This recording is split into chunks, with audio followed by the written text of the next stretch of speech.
Hey there everyone, thanks again for tuning into Sin's Workshop. Hope you're having a wonderful day. So today we're going to be talking about The Troubled Girls of Dragomir Academy by Anne Ursu. U-R-S-U. And I found this novel to be incredibly empowering. So one of the takeaways I had from this is a juvenile fiction book, right? That's how it's categorized. You would find it in the kids section of your local bookstore. That doesn't mean it's just for kids. I mean, I'm 30, I read this book and I found it to be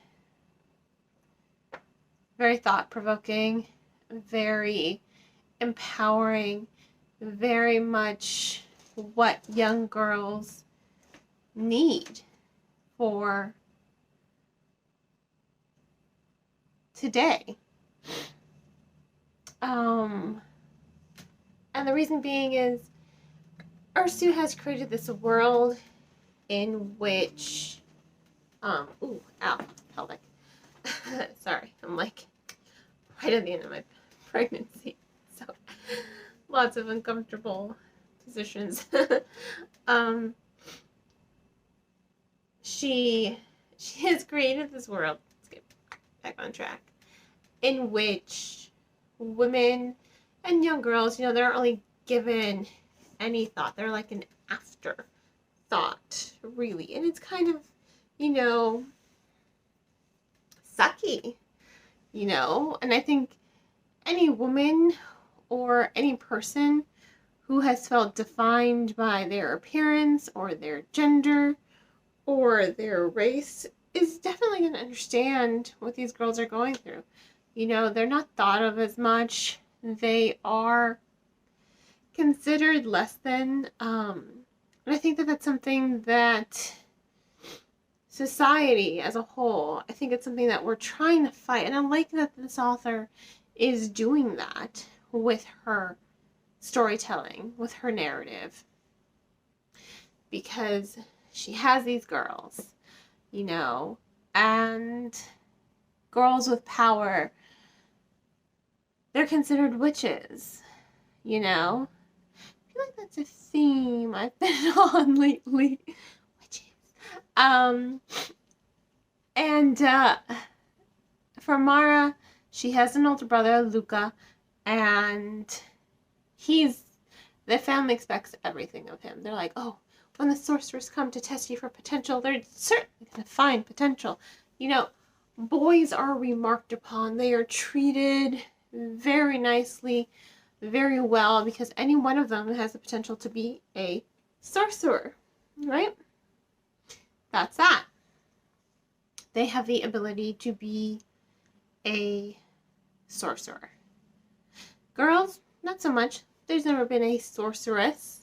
The only girls with magic have been witches, and they're the ones that have cursed parts of the realm and created the dread that haunts and kills. It's like a fog that creeps in, and all it does is leave death in its wake. No survivors. So Mara is then sent to this, when her brother fails, the potential test. She's sent to this school. She's summoned, really.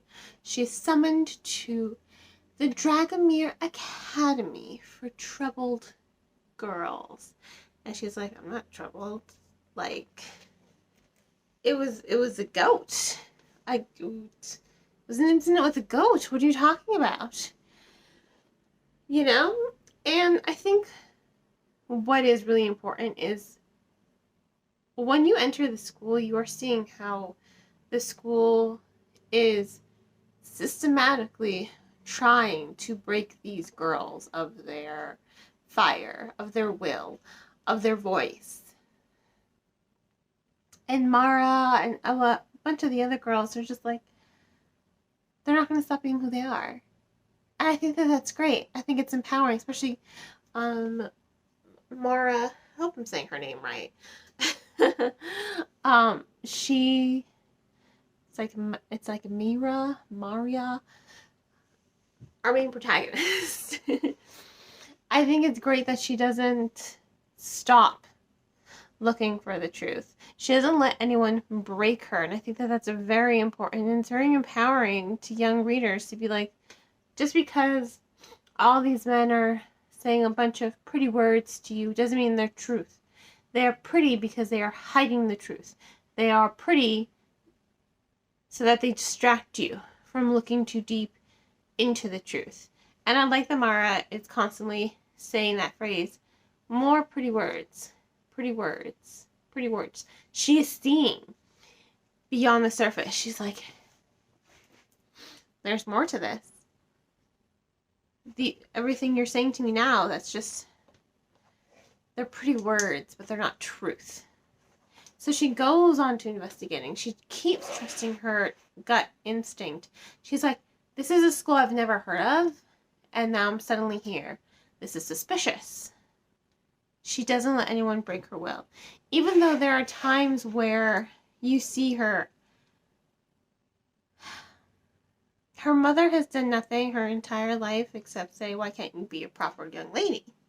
Right? What does that mean to be a proper young lady? To fit within society's standards? Like, what is that? Who determines what it means to be a proper young lady? You know, I think it's complete bullshit. First of all. I do.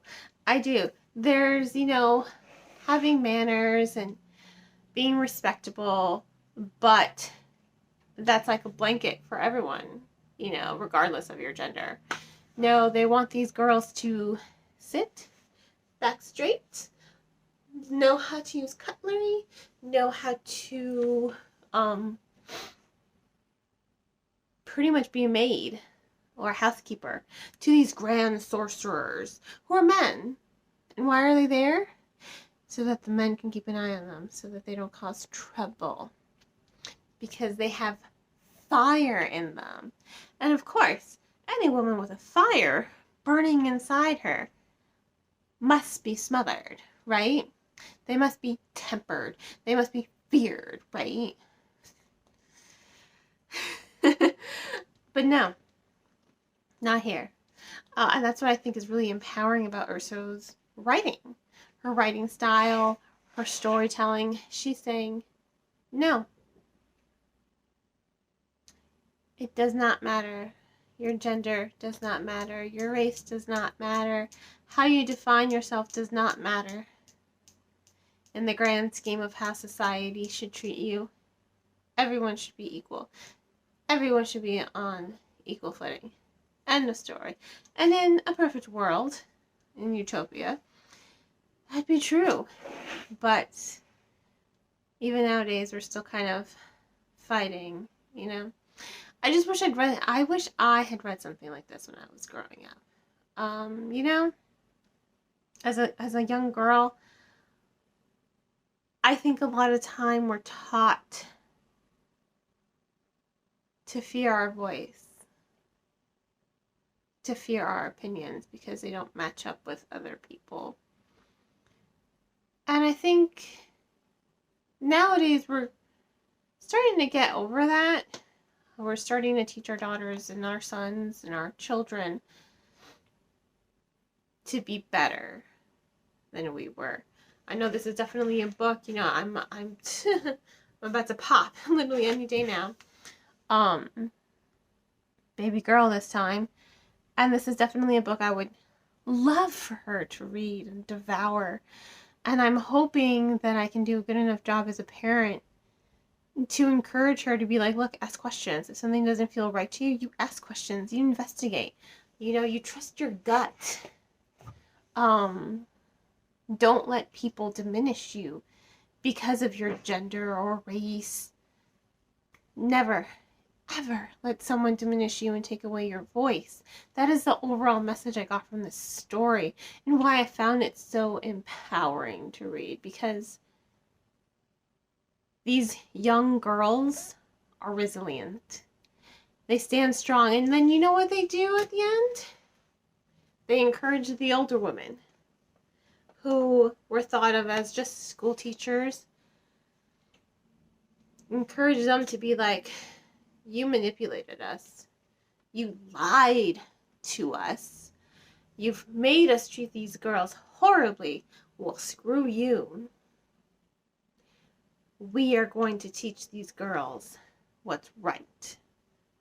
We are going to do right by them. And I thought that was such a great moment to see the educators be like, the veil lifted off of their eyes, to be like, wow, what the heck were we doing?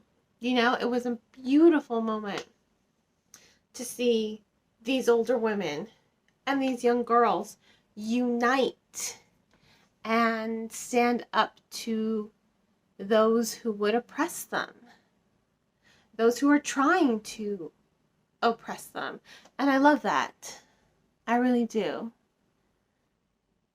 I really, really do. A woman with a voice should not be feared. We don't fear men with voices. Why do we fear a woman with a voice? You know? So, I just think it's an empowering story. I definitely highly recommend it to parents, especially if you have young girls, even young boys, because the dynamic between Mara and her brother Luca, it solidifies.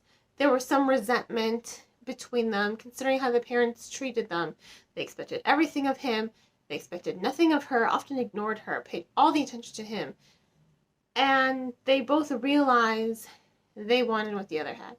He didn't like all the pressure. He didn't think he was going to be a sorcerer. He's like, look, it's not cool being the center of attention. And she's like, well, it's not cool being completely ignored. And they finally realize that they've been letting their parents drive a wedge between them. And he sees her. He acknowledges her. He listens to her. And I do love that bond between them. I love how he does not let his parents' treatment of her diminish how he views her. He sees her as his equal.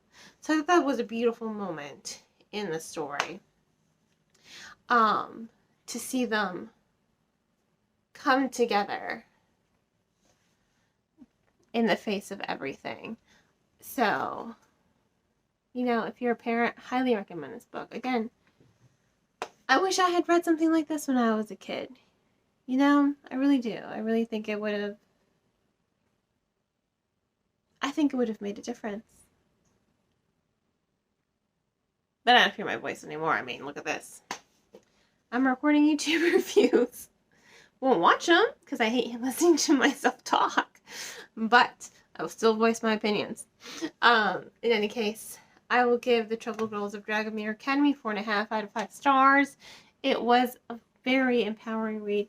Definitely enjoyed it. Completely 100% loved it. If money's tight, get the book from your local library. Money's not tight, purchase the book from your local bookseller or online book retailer. Just because you don't think there's a bookstore in your neighborhood doesn't mean there is not one. You can look on bookshop.org, IndieBound for independently owned bookstores and support small businesses that way. And Barnes & Noble and Books A Million ship worldwide. I'm not worldwide. Across the country. So I know we're all like dazed by the convenience of Amazon and the savings you can get on Amazon. I get it. I understand. But I really think our money is, when it comes to books, is better spent supporting bookstores. My opinion. On that note, hope you all will continue to support me by liking this video, subscribing to my channel, and sharing it with all your book loving friends. You can also become a supporter on buying me a coffee or by purchasing one of my handmade candles. I hope you have a great rest of your day. And as all, happy reading.